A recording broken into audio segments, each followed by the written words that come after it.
Okay, so today I have another build video for you. Today we're going to focus on the Sunbreaker Titan. Basically, you run around with flaming hammers and that's about it. So let's get started on Top Tree or Shatter Hammer. The focus of this build will be on your melee, which is a shoulder charge that applies a debuff to enemies. It's 30%, just like every other debuff in the game. But to improve this, I'm going to be using Might of Multi-Tool with Peregrine Greaves and Crown Splitter. Now, the reason I'm using Peregrine Greaves is to do the, I think it's still 6 times damage. Anyways, it does chunk higher tier enemies and also apply a debuff to them so you could deal more damage to them later. I'm using Might of Multi-Tool to run faster. A lightweight weapon that is legendary would also help at this. So you might look into that a little more than Might of Multi-Tool. Might of Multi-Tool is, of course, a scout rifle and not that great in PvE. So you have options here, but I just equip Might of because it makes you run faster. But Crown Splitter is where this really excels. So if you don't know, this season has a mod called Energy Accelerant, which makes Dragonfly, Firefly, and Chain Reaction do more damage.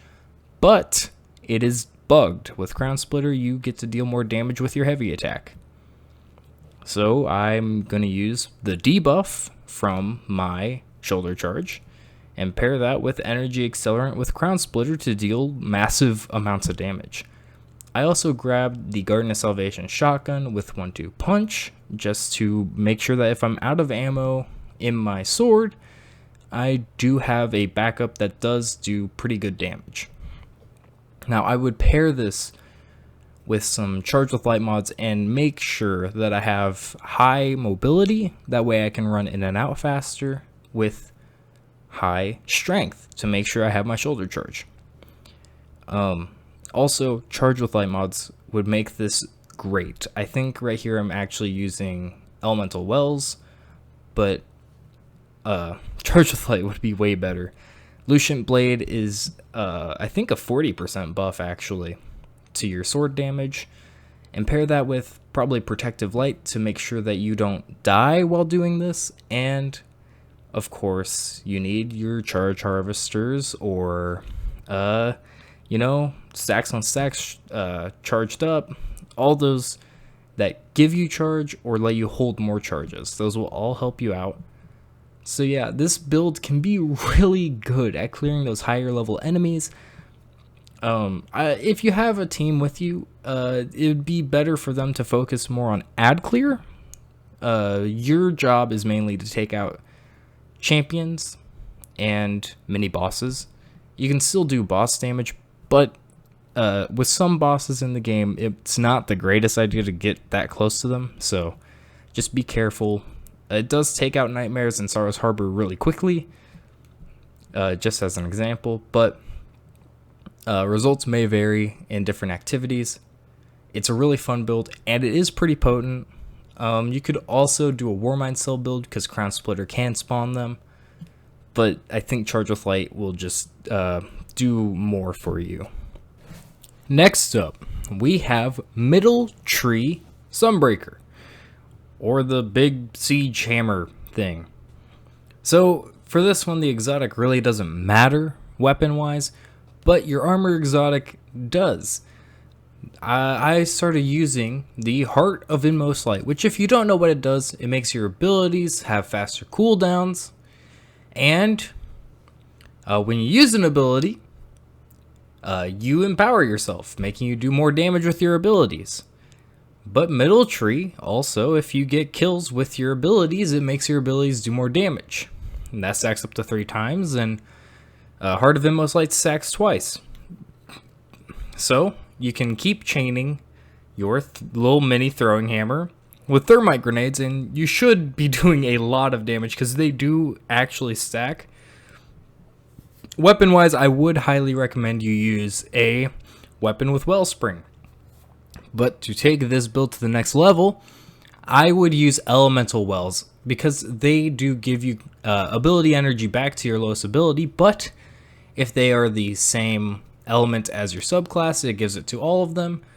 So, if you use let's say, Vision of Confluence, the role that I think is funny, the Thresh Wellspring, that way you have cooldowns all the time, using the Elemental Well mod that makes elemental weapons that match your subclass make elemental wells. If you do that, you should pretty much always have all your abilities. You probably won't even have to chase your hammer down, but, you know, getting health is nice too. So, it gives you thermite grenades all the time.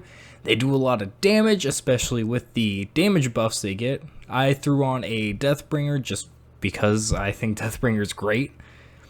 But yeah, it's a really fun build. I was using the Future Roll Cult SMG, but Vision of Confluence with Wellspring and Thresh, I guess, would be a much better weapon to use because of Elemental Wells. And last up in this build video, we have Bottom Tree Sunbreaker, the one that makes sunspots, and we're going to capitalize on that specific aspect with this.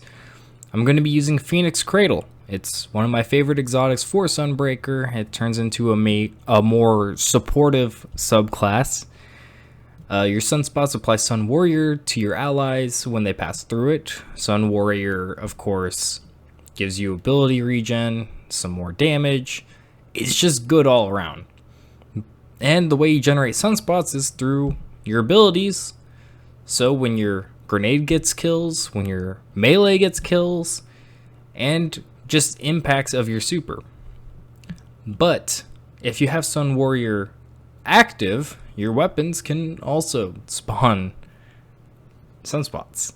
I think Polaris Lance is actually the most consistent at it because of the burn on it, I think. Which means Prospector might also have the same interaction and just spawn it almost every time. But I used Prometheus Lens. It's a pretty good ad clear weapon. You can use it as if it's a primary, but it does higher DPS to ads, which really isn't all that necessary. But trace rifles this season are pretty good after they got their mods, so I just figured I'd use one. This build could also benefit from using Sunshot, for instance. A very, very good ad clear weapon that is solar.